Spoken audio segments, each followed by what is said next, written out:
What's up, everyone? It's Roger and James here from the DisKingdom podcast. It's 2018, so it's time to look back at some of the great stuff from 2017. So let's start off with some of the video games. So 2017 had a number of different video games released. Just kind of off the top of my head, so kind of the big ones we had: the Kingdom Hearts 0.2, sort of like the 2.8 collection, the 1.5, 2.5 collection re-release. We had Lego Marvel Super Heroes 2, we had Star Wars Battlefront 2, we had the Disneyland Adventures and Rush re-releases.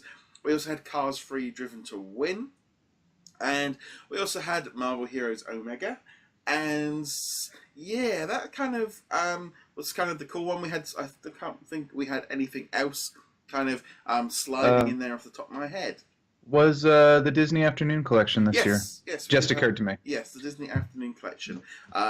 Which I'm going to be honest, if that comes out on Switch, I will rebuy it. That's just one of those kind of situations on that one. But as a whole, a bit of an up and down year for video games, really, for Disney.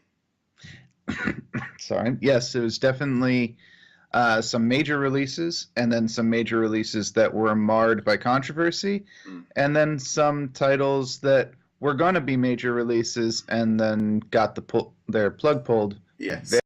Very, very quick and very, very abruptly. Yeah, I mean, for me, I think Kingdom Hearts 2.8 was a very good kickoff to the year. Love 0.2.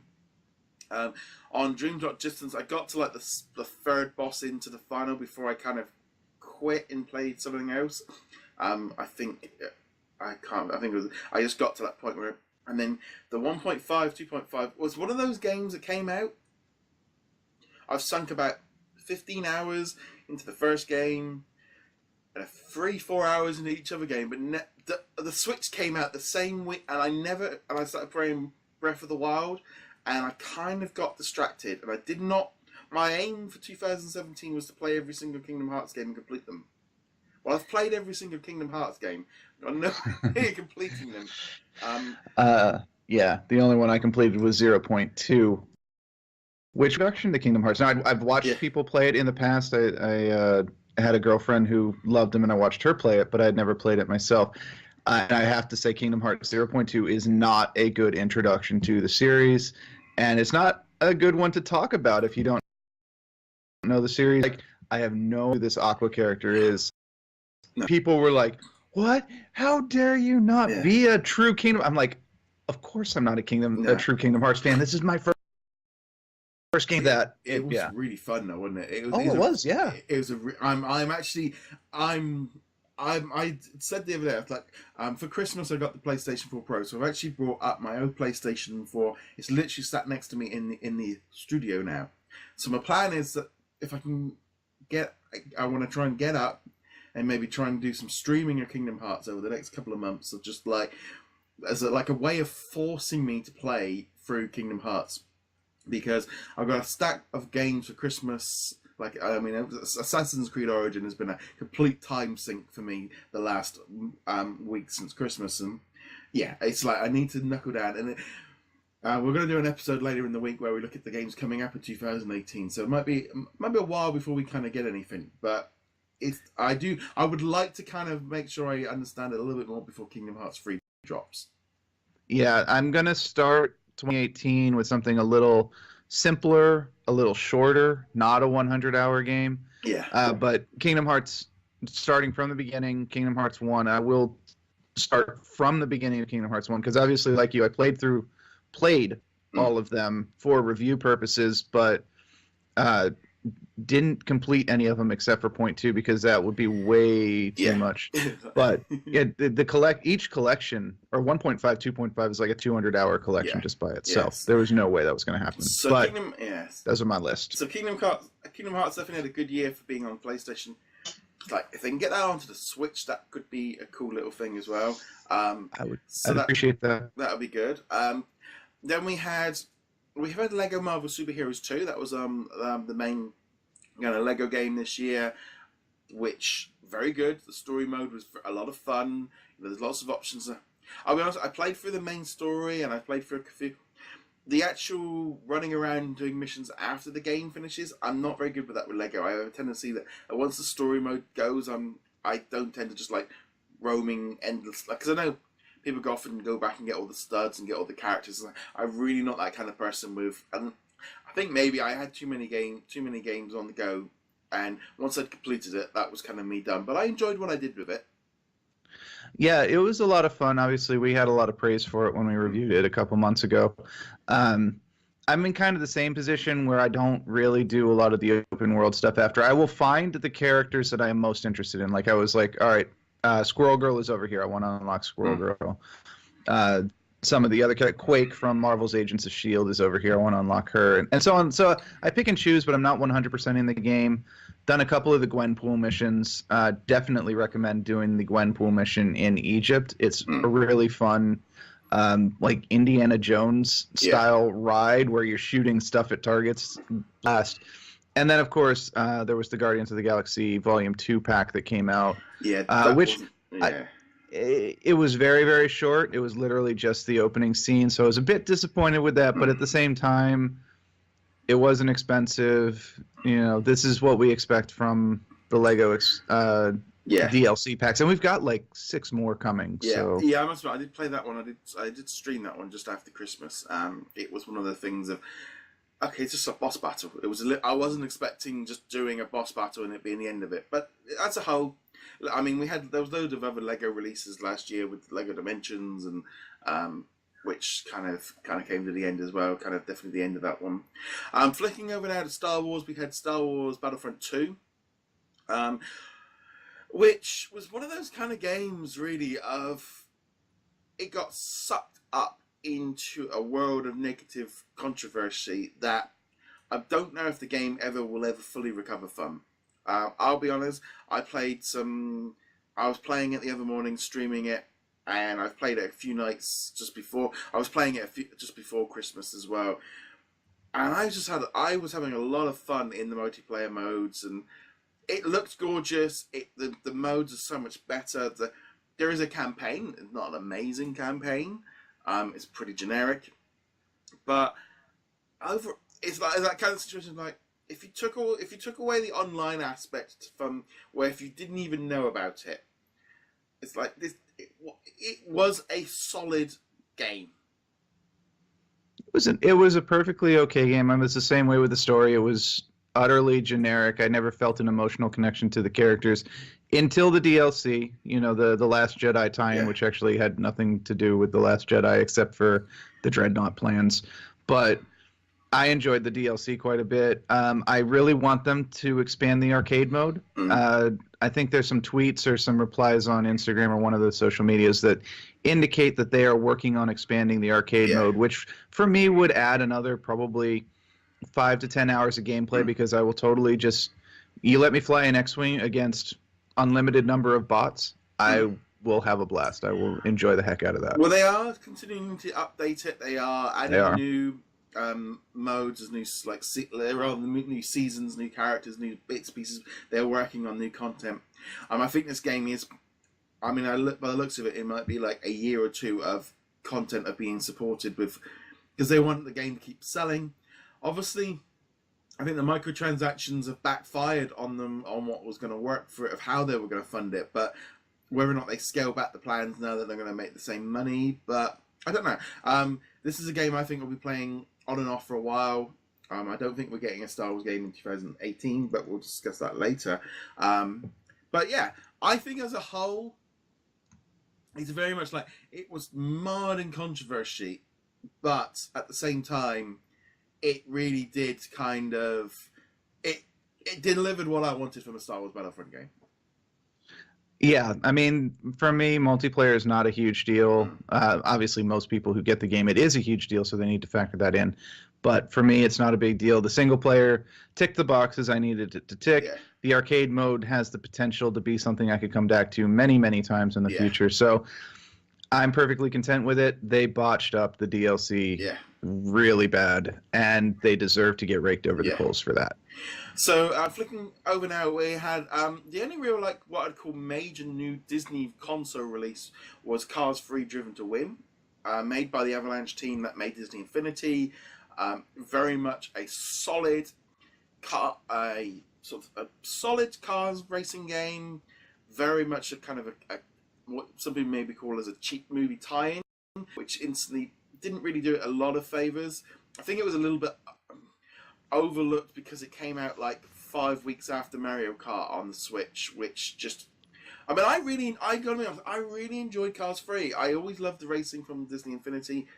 I enjoy playing through it. I put in a lot of time into that game actually, because I unlocked all the tracks and played all the different modes, and yeah, I felt like I really got it was a solid Cars game, really.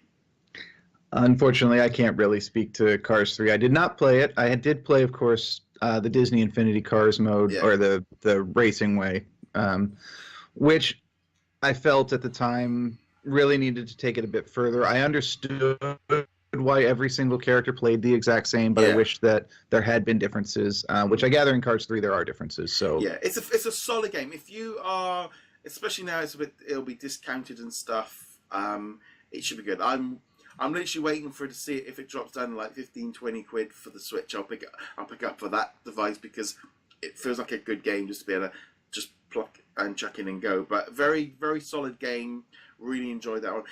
Kind of a bit of an odd situation of that being kind of like the reminiscence of Disney Infinity. Whether or not we see anything more from that, how it performed, we don't really know. It dropped during E3, so there wasn't a lot of buzz around the game as a whole. And obviously as well, Cars 3 underperformed on a whole anyway, so the whole thing could just be put down to, okay, this just didn't quite work out. But a solid game. We also did, carry on. Yeah, no, it was just bad timing. As you mentioned earlier, Mario Kart re-releasing it around the same time. If you were in the market for a kart game and you had a Switch, then Mario Kart's just a no-brainer. I mean, I'm not a big racing. I pick up the odd one here and there, but Mario Kart was just such a far superior game all the way around. We had the Disney Afternoon Collection, which was great. It had lots of rewind features. Had two of my favourite games as a kid. I had the very first console game I ever brought, Chip and Dale Rescue Rangers, so I have fond memories of this one. I played it a lot, but I'm in that situation, not actually really sitting down and properly playing in like one go. I played all the different missions in both the DuckTales games. I played through a bit of Chip and Dale on both.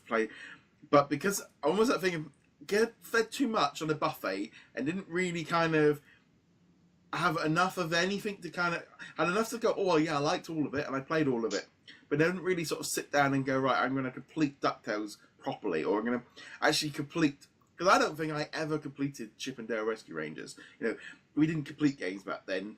You know, as a kid. Oh no. And they weren't designed to be beaten. You know, the rewind feature is really cool. I love that. It really allowed me to kind of get a lot further in DuckTales than I've ever done before.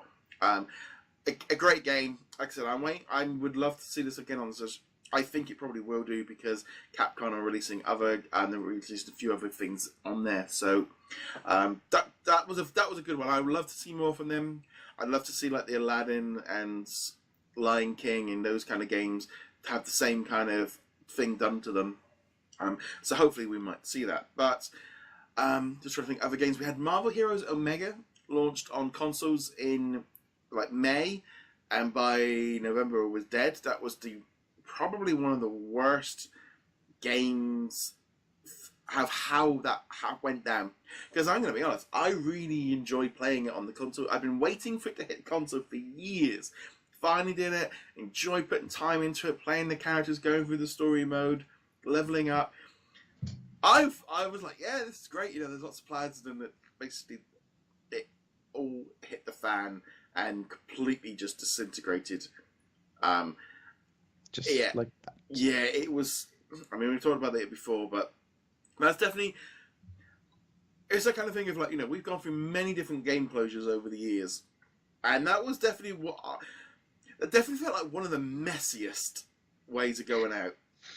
It's both messiest and actually fairly clean, because it's messy and there was no communication, and then all of a sudden it's just yank. But at the same time, unlike say Disney Infinity, it was just we're pulling the plugs, and oh yeah, by the way, it's Friday. Yeah. I mean, originally they said it would last through the year, but then the creditors called in and all that stuff, and they're just like, no. So in a sense, there was just a finality to it. It was like, it's done. It's not. There's no chance of it reviving. There is no chance there will be a last minute save. People have still held on to, will Disney Infinity get saved? Yeah. There was never any of that for this game. It was just like, no, it's gone. There was petitions and stuff, but I think as well, one of the issues with Marvel here is once the servers went down, the game was gone. Yeah. And that's it. And there is no, it's not like any other game like Disney Infinity or Lego Dimensions where you can fire the old game up and play through it. And you can, Marvel Heroes was like none of it, which was a prime example of why online games suck for this reason of, if in 3 years' time you wanted to play, or someone new wanted to play that, go get Marvel Alliance. But it definitely was, that was, I think one of it was like a really good thing, and I really enjoyed the game, and I thought it was going to be the way that this game was going to carry on for the next generation, and it completely just, well, there's a number of reasons why it didn't, and we've talked about that a lot, but generally, they just burned through the PC market, and in all honesty, the game wasn't probably up to where it needed to be for the console market, of where console players were willing to spend money on something like this. Because in all honesty, 2017 was one of the best games in video, one of the best years in video games. There was a lot of very, very good content out there the last year to compete with. I think I played more video games in 2017 than I have for a long time. There was a lot of great stuff in there. Oh, absolutely. 2017 is going to go down as one of the hallmark years for video games, at least within the last decade. Yeah. I mean, there have been slightly better years, but just the amount of AAA top quality content mixed in with top quality independent content, 2017 was amazing. 2018 has a lot to live up to. Yeah. Well, actually, I still need 2018 to kind of maybe not release anything till May, and then we can kind of there's still games from 2017 that I want to play, and there is just so much. A year ago I wouldn't have said this, but now I'm kind of like, hey, if you want to push Kingdom Hearts 3 back to 2019, give it some. No, send your hate mail to me, but not to Roger. No, but it's like I don't know, that's for us because we haven't properly played through. But for people who've been waiting for Kingdom Hearts 3, 15. You've been waiting 15 years for it. I feel your pain, just not on that game specifically. No, it should be good. There's lots of stuff out. There was obviously lots of different stuff with the mobiles, and but it's a bit of an odd year even for mobile games. I felt like we lost a few. We lost a lot. They launched a few little ones here and there, but nothing really moved the needle, as I would say. Nothing really kind of blew up. Nothing. A lot of it was just maintaining, and it was an odd one. It was a bit of an odd year. It was almost like the 2 years after Disney Infinity, where things had started to kick into place and rolling along, and but yeah, it was a bit of an odd year as a whole. I'm trying to remember, was Marvel Avengers Alliance this 2017, or did that start in 2016? No, that was the year before. Yeah, okay. I mean, speaking of Marvel properties that got their cord yanked really dang fast, that was one of those. But if that was 2016, then that doesn't count. There were a lot of titles that got yanked last year, but they were more the ones that, were released and left out there to be evergreen titles, and now it's no longer feasible to update them to current OSs, which makes sense. Yeah. And then there was Disney Magic Storybook to Storytale or whatever, and stuff like that. Marvel Zoom Zoom, that went. I completely forgot about Marvel Zoom Zoom, but yeah. There was a lot of stuff that went, but a lot of them as well just kind of carried on updating. I'll be honest, I'm expecting the Disney Crossy. I thought the Disney Crossy Road was gone until suddenly we had a random DuckTales upgrade just before Christmas. That was another one, but yeah. So there was lots of stuff going on, but we'd love to know what you guys thought was the best kind of like Disney themed game of 2017. Comment below, and we'd love to hear your thoughts on that. As per usual, remember to hit that subscribe button if you are on YouTube, or you can also subscribe on whichever audio platform you are listening this on, for example, iTunes, etc. Feel free to leave a review there as well if you want. Remember to go check us out over at DisKingdom.com. Favorite it, bookmark it, add it to your RSS feeds. That'll be a great help as well. And finally, you can find us on social media like Twitter and Facebook. James, where can they find you? You can find me heroiclegacy.com. And on that, guys, thank you very much for joining us. We'll be back soon. Laters. Later.